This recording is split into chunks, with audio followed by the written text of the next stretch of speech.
Hello everyone and welcome back to the Belgian Beer Brothers channel. Cedric here in Antwerp with yet another brew review, and unfortunately all good things come to an end, so this is the very last American gifted beer of this year.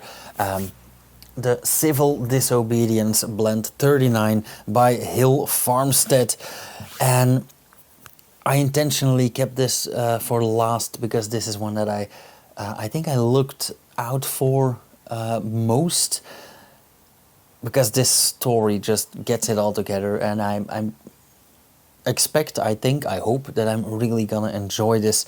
The Civil Disobedience, the name alone already got me. But this is Blend 39. They often do some blends of their own ales, and if you check out the website, I'll put a link down below to this particular beer.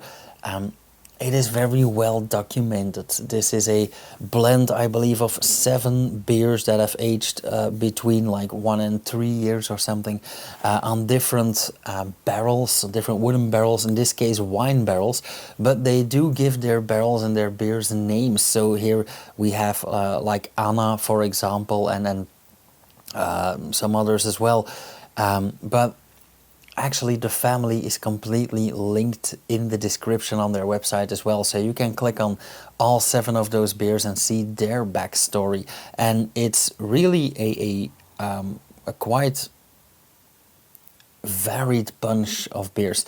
So yeah, really very curious. A blend of farmstead ales aged in wine barrels. Bottle conditioning since August 13th, 2019. Brewed and bottled by Hill Farmstead Brewery in Vermont.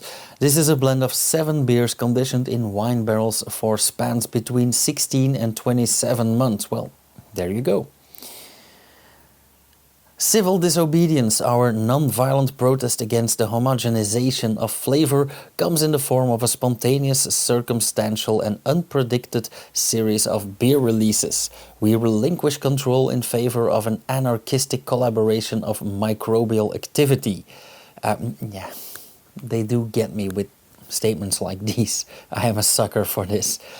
This is the expression of our conscience, our opposition to oppression, and an act of creative freedom. Civil Disobedience, 1849, Henry David Thoreau's moral call to action is a perennial challenge against the contemporary sopor of individual political conscience. Let your life be a counter-friction to stop the machine. What I have to do is to see at any rate that I do not lend myself to the wrong which I condemn. Question, act, evolve. Yeah, I really love that, and even more so because this is from the States. But without further ado, let's get me my trusted taster glass and a bottle opener and just see where this takes us. Ooh. That was on there tight. Oh, cool. They have like one of those plastic sealings in there. That's why it was so tight. Plain bottle cap. That kind of surprised me, because I love their branding and I love their labels. Very simple, demure, calm. But I would have expected a logo on the bottle cap. But yeah, nothing wrong with that. Oh, that already looks nice.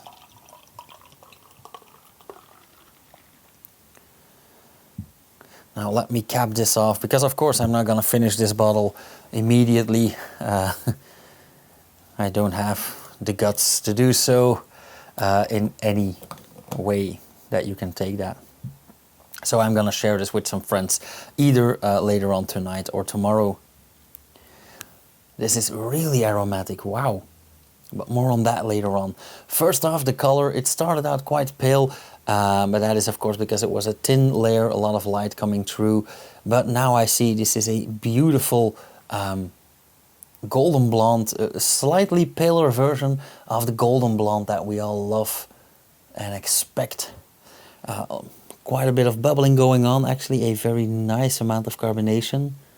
Lovely effervescence there, and not a lot of foam, but that is typical for these wood-aged beers. They have some tannins, they have some acids, and that makes foam stability way less. But in this case, the bit of foam that there still is, that is of course from the purling up from inside. It is nice and actually pretty white as well. Already dissipated. Looks beautiful.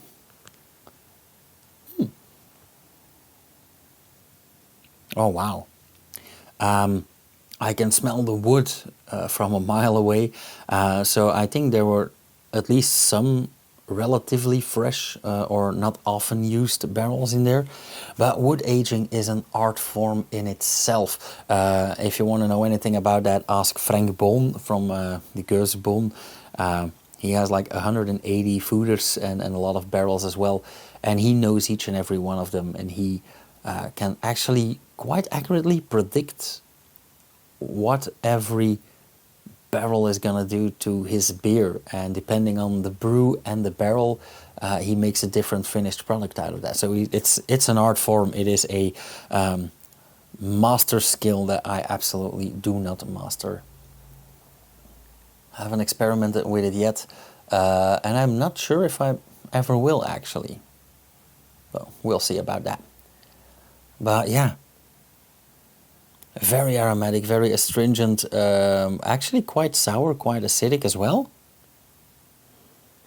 Quite dark in the nose. I'm getting an ever so subtle touch of vinegar in there, but not a disturbing amount. It's like just a tiny addition.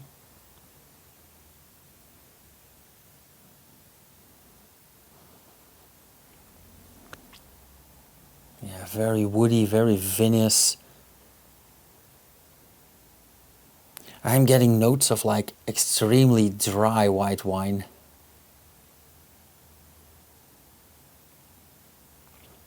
A bit of green apple as well, like this really sour version of a Granny Smith, for example.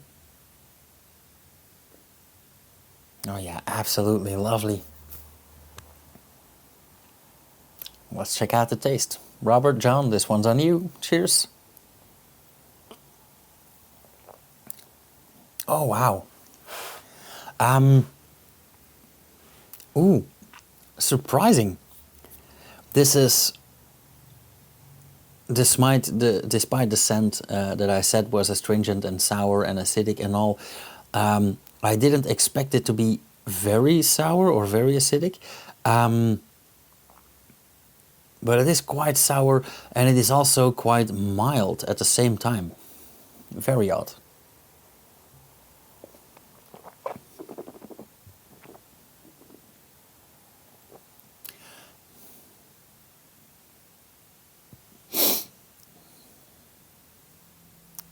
Very woody.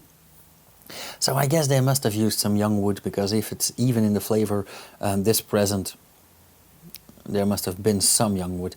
I do fall back to green apples, to very fresh cider, like the old rosy sour tart apple cider.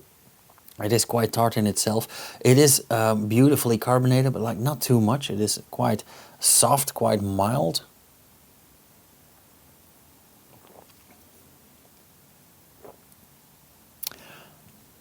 Yeah, this is really a beer to enjoy and not to chug. Although I think that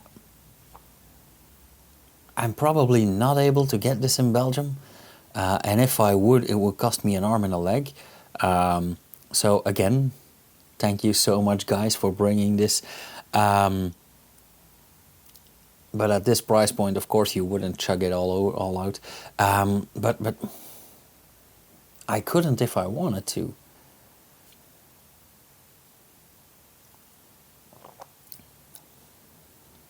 I'm getting that green apple. I'm getting a slight hint of lemon zest, lemon peel.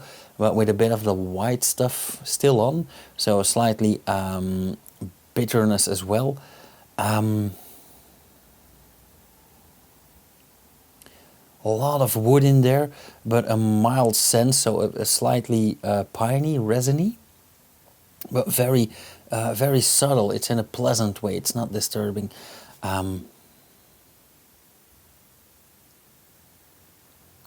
Still a tiny hint of vinegar, and it really warms up beautifully.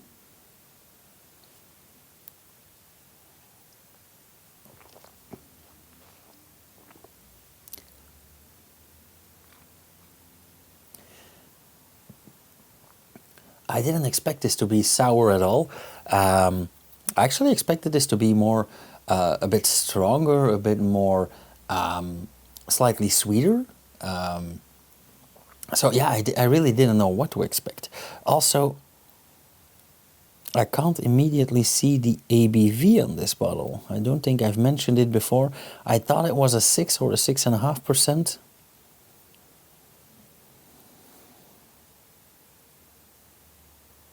Yeah, I should look it up, but I thought this was a 6.5. Not entirely sure.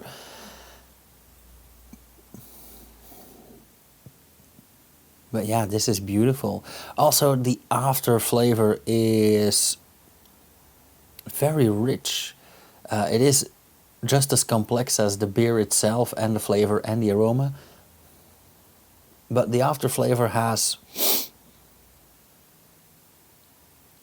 on one side, it's like a muffled version of biting a pine board. I used to build my own guitars and did a tiny bit of carpentry, and this really takes me back to that sawmill. So quite piney, quite resiny, quite woody, but at the same time it's also slightly fruity. So I am getting some. This is very far-fetched, but in the after flavor I'm getting a bit of yuzu, for example.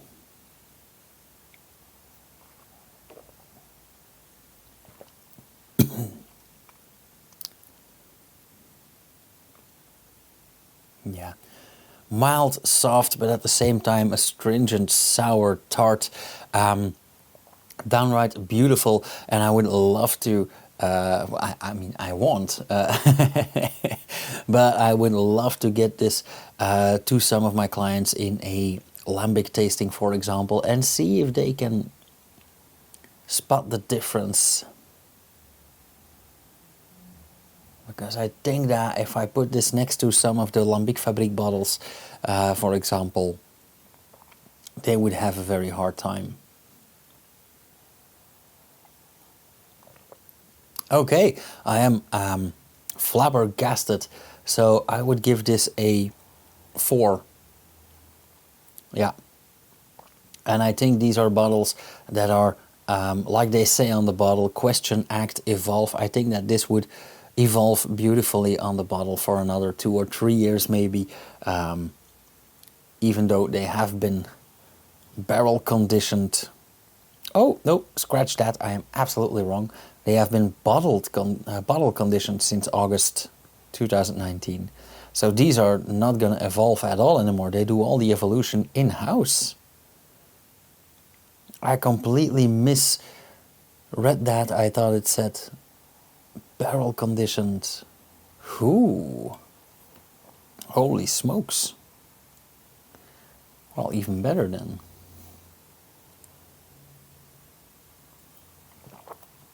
I mean, I am even more flabbergasted now because I really thought that this was rather young. It tastes rather young. Okay.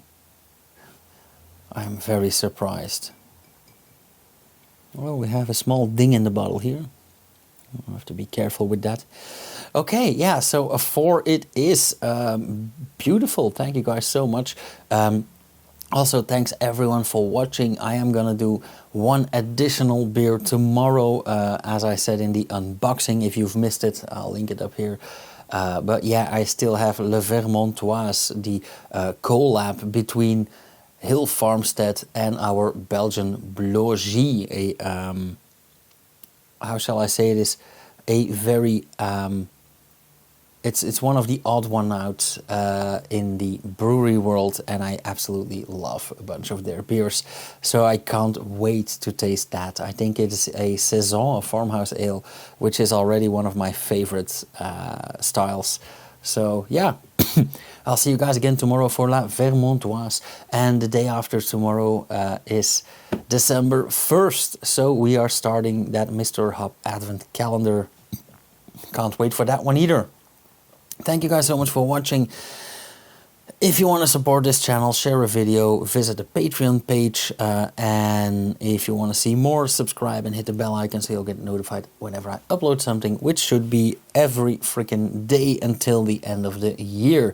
And talking about the end of the year, the 1st of January 2026 will be my 500th brew review.